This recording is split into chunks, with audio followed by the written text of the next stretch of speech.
जतीराम भगत, मैं ग्राम रुड़ू केला का निवासी हूँ। मैं ये जयफूल धान का खेती किया हूँ सर। ये लाइन के में श्री विधि के हिसाब से खेती किया हूँ। ये जयफूल धान आज 11वां दिन है सर। एक बार इसमें बीडर चलाए थे और चला रहे हैं अभी बीडर। इसमें एक एक पौधा लगाए थे सर। ये देखिए कौन सा निकाला है। ये 2 3 4 5 6 7 निकाला है सर 10 दिन में। 10 दिन में ये कौन सा इतना निकाला है। 10 दिन का जयफूल धान है।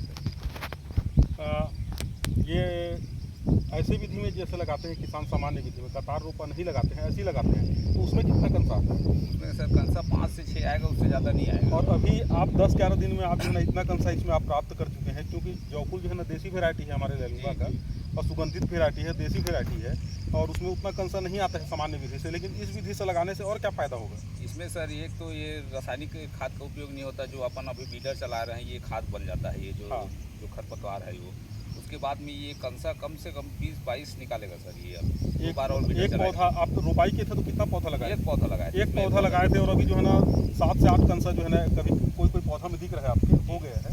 तो ये मतलब जब गभोट के स्थिति में आएगा उससे पहले ये कितना कंसा हो जाएगा? 22, 23, 25 कंसा आ जाएगा। 22 से 25 कंसा तक इसमें आ जाएगा। अच्छा, मेरे को ये बताइए, अब इस विधि से जो आप लगा रहे हैं तो उससे और क्या बेनिफिट होगा? इसमें सर एक तो कोई इसमें खरपतवार नहीं आता है, फिर कोई बीमारी नहीं आती इसमें जो बीडर चलाते हैं। सबसे बढ़िया ये सुविधा है कि इसमें कोई रासायनिक खाद की आवश्यकता नहीं पड़ती, ना रासायनिक दवाई की, ना कुछ की भी। मैं देखा अभी आपके वहाँ पर जो ड्रम रखा है, वो ड्रम में आपने जीवामृत बना के रखा है, और उसमें एक ड्रम में और ब्रह्मास्त्र बनाने वाले हैं आप ना। तो आप कीट का नियंत्रण, जैसे आप जयफूल लगाते हैं लैलूंगा का, हमारा जो सुगंधित धान है जयफूल, तो इसमें किसी प्रकार का रसायन आपके द्वारा उपयोग किया जाएगा?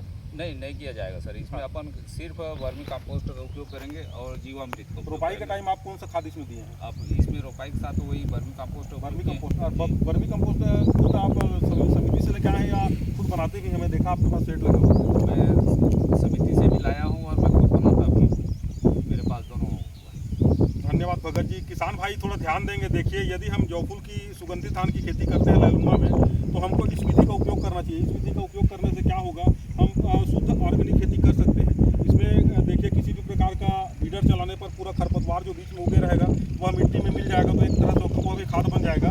और इस विधि से खेती करने पर पूरा हमको अच्छा उत्पादन होगा। भगत जी, मेरे को ये बताइए, इस विधि में जैसे आप उत्पादन करेंगे तो प्रति एकड़ आपको कितना मिलेगा उत्पादन? इस विधि में अपन उत्पादन करते हैं तो प्रति एकड़ 15 से 16 कुंटल तक। ये 15 से 16 कुंटल शुद्ध जयफूल का उत्पादन ये प्राप्त करेंगे। इस बार हम इनका क्रॉप कटिंग करेंगे जब इनका फसल पकेगा। और सामान्य तरीके से जो किसान